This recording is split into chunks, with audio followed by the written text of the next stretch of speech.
A internet comercial e a doméstica começa a se popularizar só no começo dos anos 90, e antes era uma tecnologia para universidades, empresas e para o meio militar. E era tudo com uma dependência de cabos. Desde os gigantescos cabos submarinos que ainda são a estrutura, a base e o backbone das conexões internacionais, até as linhas telefônicas de onde vinha a nossa boa e velha conexão de escada. O equipamento para uma conexão via roteador normalmente era o padrão Ethernet, e vários pequenos avanços foram muito importantes ao longo dos anos para o Wi-Fi. Eles vêm desde os experimentos do rádio, já que o sinal é uma transferência invisível de conteúdo a longas distâncias e sem fio. E vale até incluir aí o que foi feito pela atriz e inventora Hedy Lamarr e os saltos de frequência, que não são a base, mas ajudaram a complementar a tecnologia.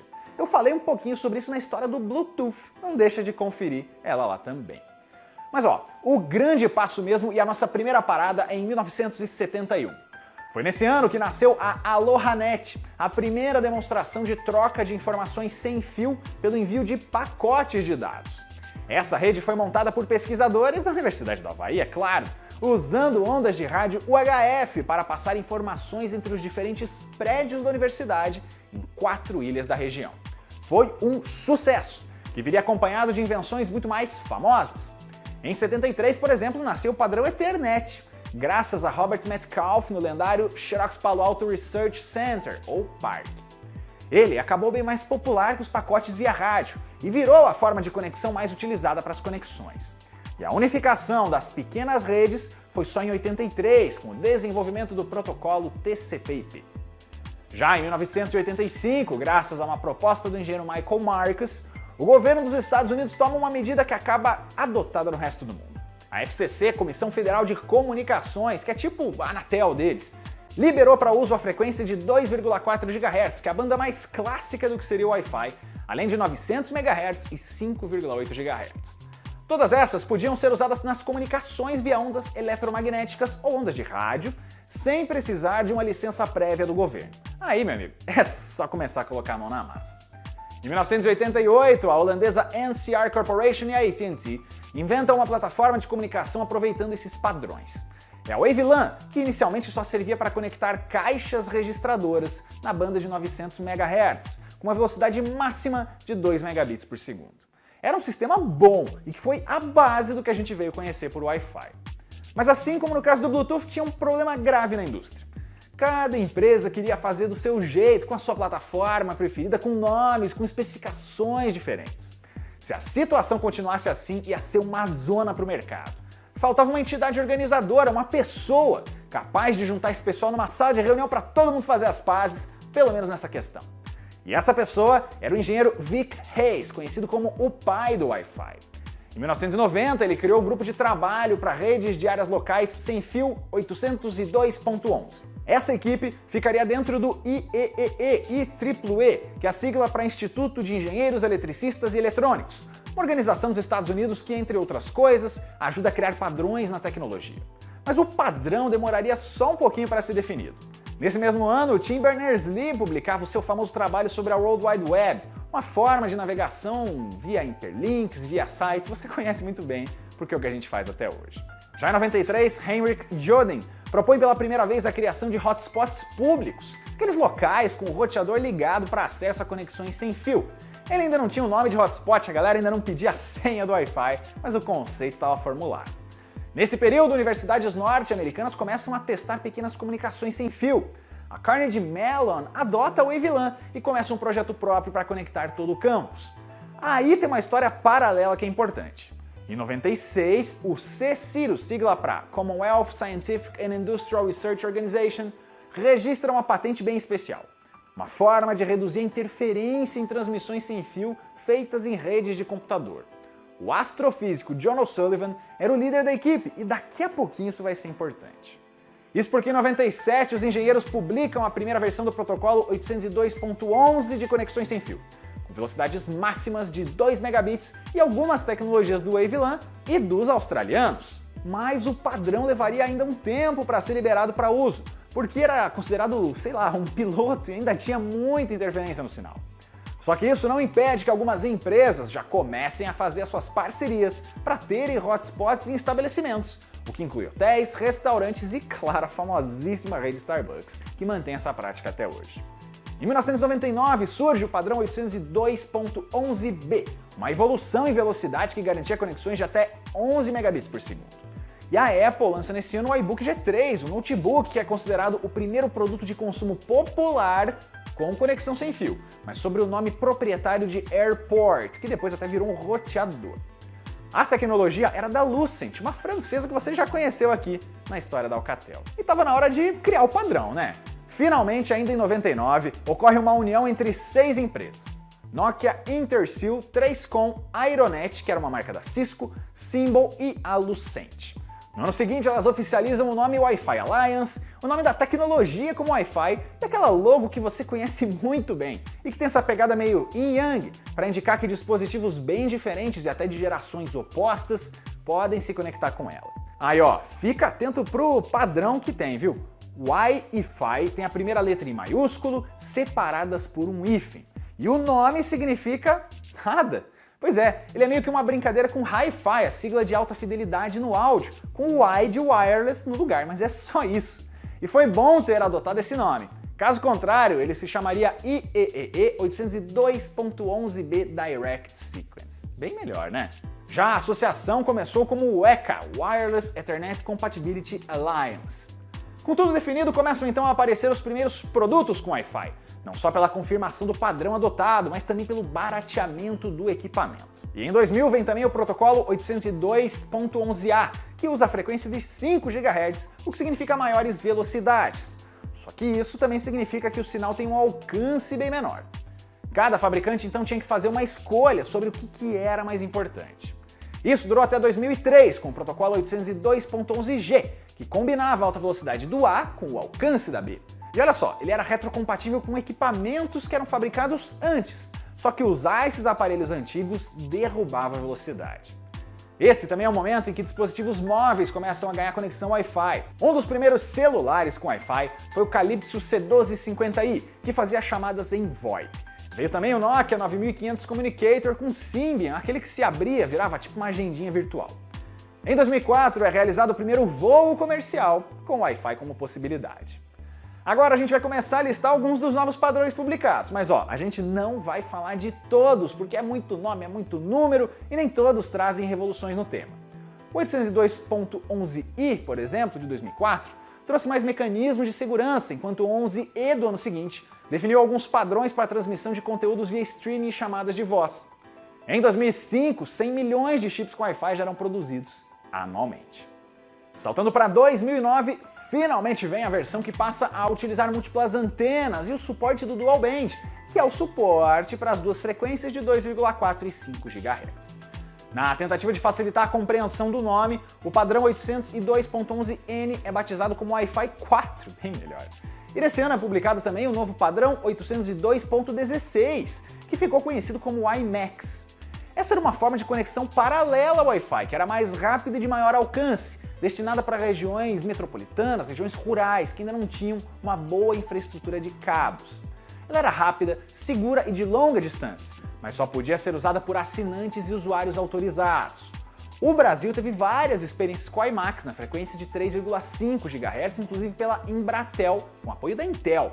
Mas a Anatel, a nossa agência de regulação, nunca se mostrou muito disposta a liberar as frequências.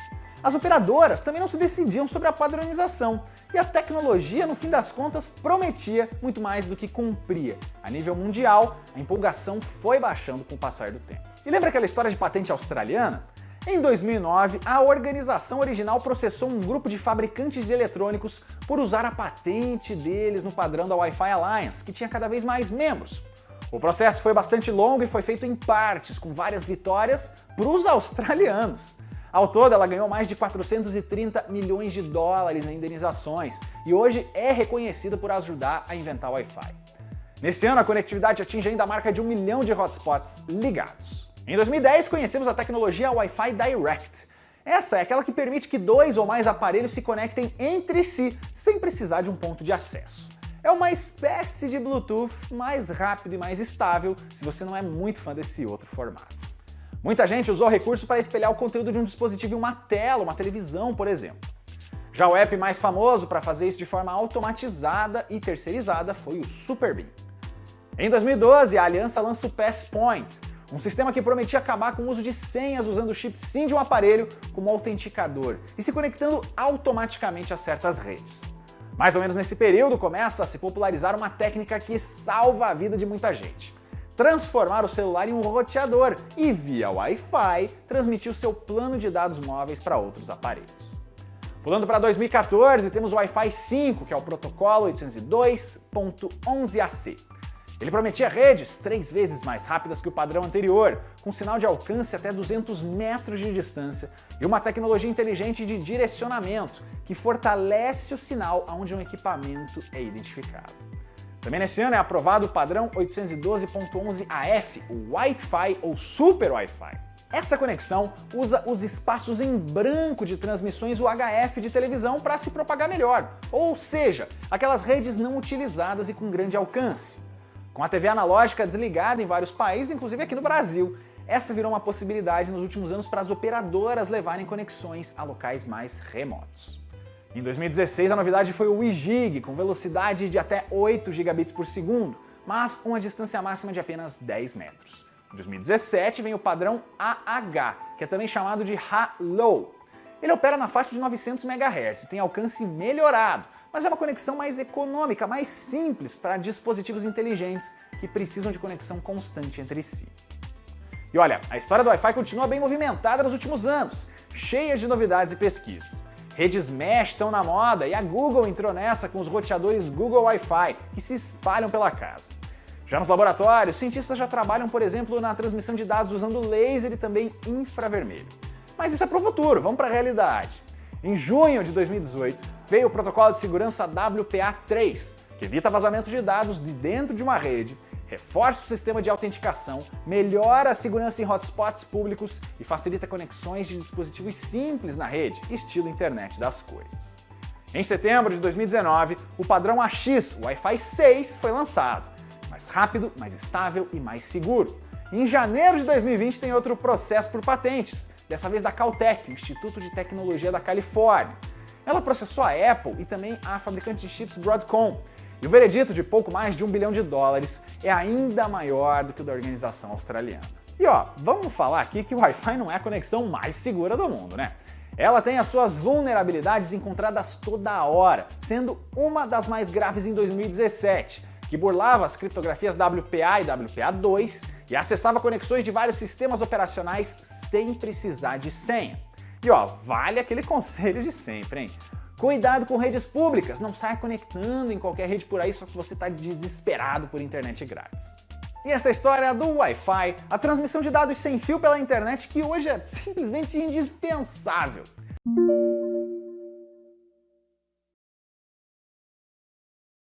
Se a gente parar para pensar, a gente transfere arquivos entre pessoas desde o começo da internet. Universidades trocavam artigos científicos nos primeiros links feitos lá na época da ARPANET, numa história que a gente já contou aqui no canal em um episódio comemorativo. Então, olha, as redes sempre se mostraram bem úteis para fazer download de coisas. A pirataria também existe faz muito tempo, porque volta e meia alguém compartilhava um software ou então um jogo pago com os amigos. Normalmente via disquete e só depois usando CDs. E olha, muita gente também gravou fitinhas cassete com base em fitas originais, ou então copiando os conteúdos direto da programação das rádios. Mas para transferir músicas pela internet primeiro, a gente precisou de um formato, e o mais popular com certeza foi o MP3. A gente, olha só, também já contou a história do MP3 por aqui, mas em resumo, o formato só começou mesmo a pegar lá em 1995. Esse era o formato perfeito para o download, porque ele era um arquivo relativamente pequeno, mesmo nas conexões discadas, e que ainda deixava a música ali com uma qualidade aceitável para você escutar em qualquer dispositivo. A galera começou então a ripar as músicas dos CDs, que é um verbo criado do inglês rip, que pode significar arrancar, e que era mais ou menos ali copiar esse conteúdo de uma mídia física para o computador. Aí a galera começou a trocar arquivos entre si, seja por salas de chat, grupos no IRC, via e-mail, servidores próprios, para quem sabia montar essas coisas tinha ali um certo conhecimento. Mas faltava um programinha para unir todas as tribos. Pois é, até aquele momento não tinha um software definitivo para você baixar as músicas que quisesse, a hora que quisesse, fazer uma busca nas bibliotecas, conhecer novos artistas ou manter os seus álbuns favoritos salvos ali num só lugar. Isso tudo mudou em 1º de junho de 1999, quando surgiu um negócio chamado Napster. O Napster foi idealizado por Sean Fanning, que tinha só 19 anos na época e queria trocar músicas com os amigos e os desconhecidos também, de uma forma fácil e rápida. O que ele criou era simplesmente revolucionário para a época. Um programa que sincronizava com as músicas que você tinha armazenado no computador e permitia o acesso ao acervo de todos os outros usuários, bastando só fazer uma pesquisa. Essa forma de troca de arquivos entre máquinas de usuários é o chamado P2P, ou Peer-to-Peer, P2P também se quiser abrasileirar. O sócio do jovem era o Sean Parker, que conseguiu levantar $50 mil para manter o negócio funcionando no começo. O programa explodiu e em só 2 meses bateu a marca de 100 mil usuários, o que para a internet de 99 era muita coisa. Tinha até a universidade que estava preocupada nos Estados Unidos, porque quase toda a banda do campus era usada para baixar músicas. Sites como o mp3.com, que era um repositório de arquivos, também começaram a surgir. A indústria musical passou a odiar esses serviços, porque eles poderiam fazer despencar a venda de CDs, que naquela época estavam no auge. Além de reduzir a presença de fãs em shows e tudo mais. A gente sabe que hoje isso não tem nada a ver, mas naquele momento era tudo muito novo e nem os órgãos reguladores de direitos autorais sabiam exatamente o que fazer. Até vir o Metallica. Pois é, a banda descobriu que uma demo ainda não lançada de uma de suas músicas estava circulando ali pelo Napster e ficou furiosa. Ela entrou com um processo inédito no setor, que era um artista protegendo a sua propriedade de distribuição ilegal e acusando o programa de ser cúmplice desse roubo. O rapper Dr. Dre seguiu pelo mesmo caminho e aí as gravadoras também partiram para os tribunais, incluindo aí as gigantes Warner, Sony e Universal.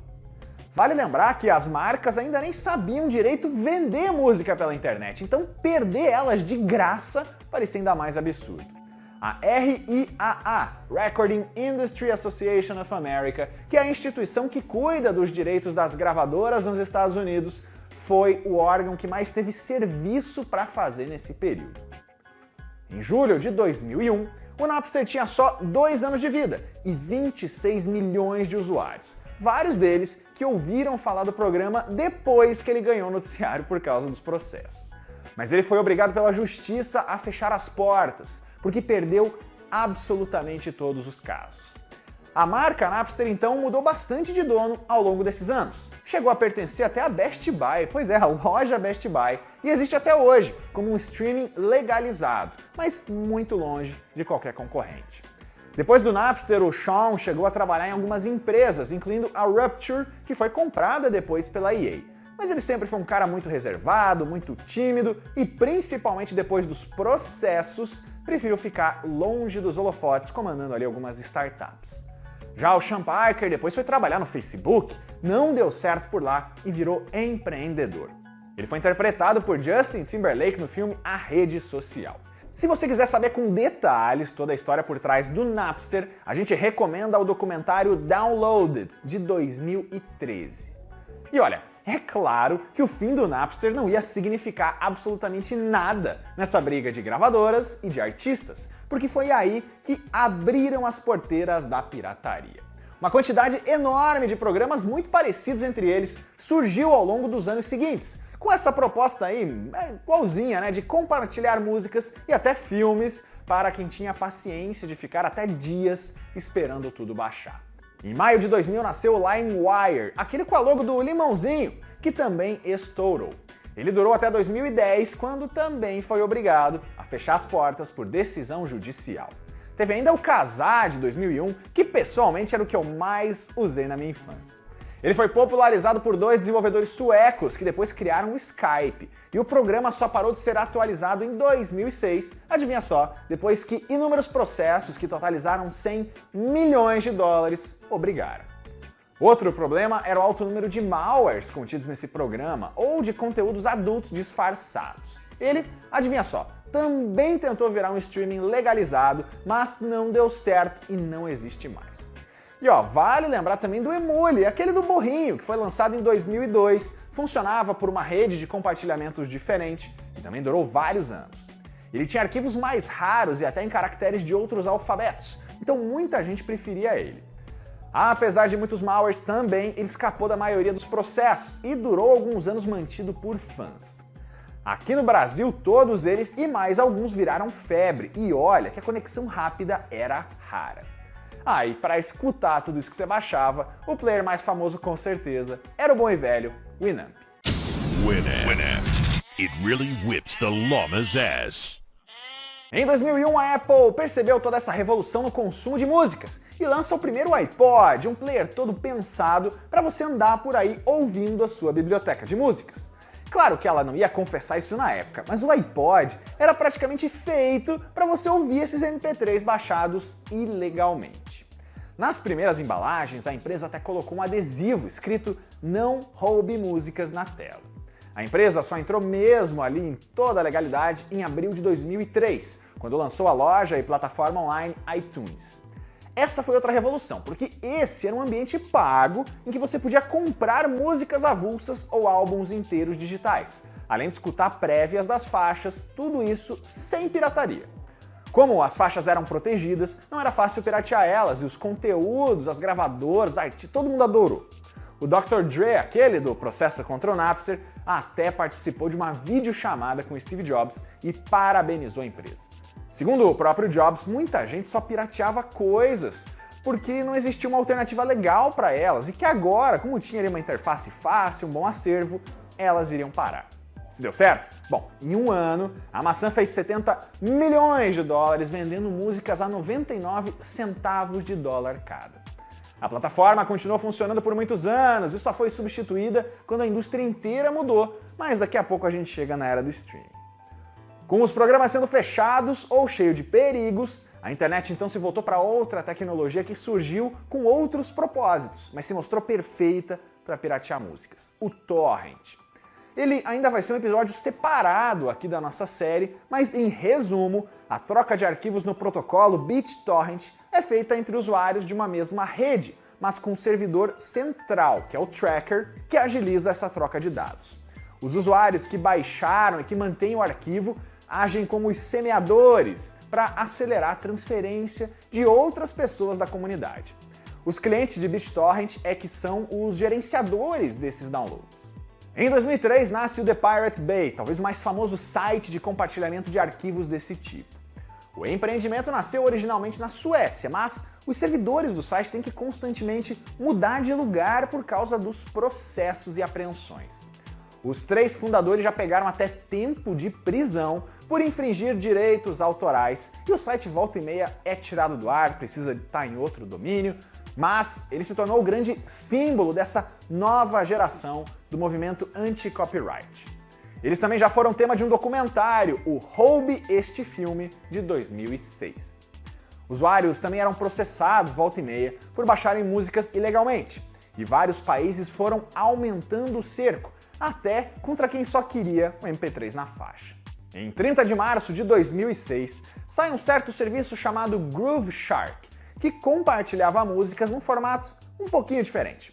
Aqui você não baixa nada, mas ouve o que você e o que outras pessoas colocaram no servidor, usando o player online embutido.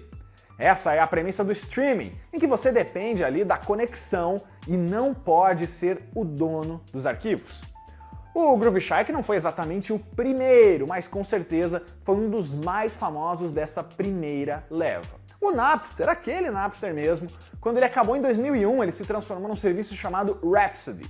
Esse sim o pioneiro do streaming legalizado, mas naquela época eram pouquíssimas as pessoas que se sujeitariam a pagar por músicas online. E menos ainda pelos preços, que ainda eram pouco convidativos na época. Mas voltando ali pro Tubarãozinho, Ele jurava que não era ilegal, mas também não conseguia provar que era totalmente licenciado. O programa foi encerrado só em 2015, em um acordo feito com gravadoras para amenizar ali um pouco os processos. Mas voltando para a linha do tempo lá atrás, em 2007, acontece uma curiosidade bizarra. A banda Radiohead lança o álbum In Rainbows, do jeito tradicional, em CD ali também, e em uma versão digital de graça. Quer dizer, de graça não. Ela falava que as pessoas poderiam pagar o quanto elas achavam que o disco valeria, o que poderia não ser nada. Foi ousado e abriu alguns caminhos. Nesse período, a forma de obter músicas de forma mais selecionada era a partir de fóruns e também grupos mais fechados, que pediam convites para entrar e funcionavam normalmente via torrent. Um desses grupos foi o Oink, que foi criado em 2004 pelo britânico Alan Ellis. Esse caso é meio famoso lá na Europa, você já sabe como essa história termina. O rapaz foi preso e foi o primeiro da Inglaterra a ser julgado por compartilhamento ilegal, mas não foi considerado culpado e depois disso sumiu da vida online. O Trent Reznor, do Nine Inch Nails, já contou em entrevistas que era usuário frequente do Oink e defende a ideia de que quem estava lá era fã de verdade da banda e gastaria assim dinheiro com ela, em shows, merchandising e até álbuns físicos também.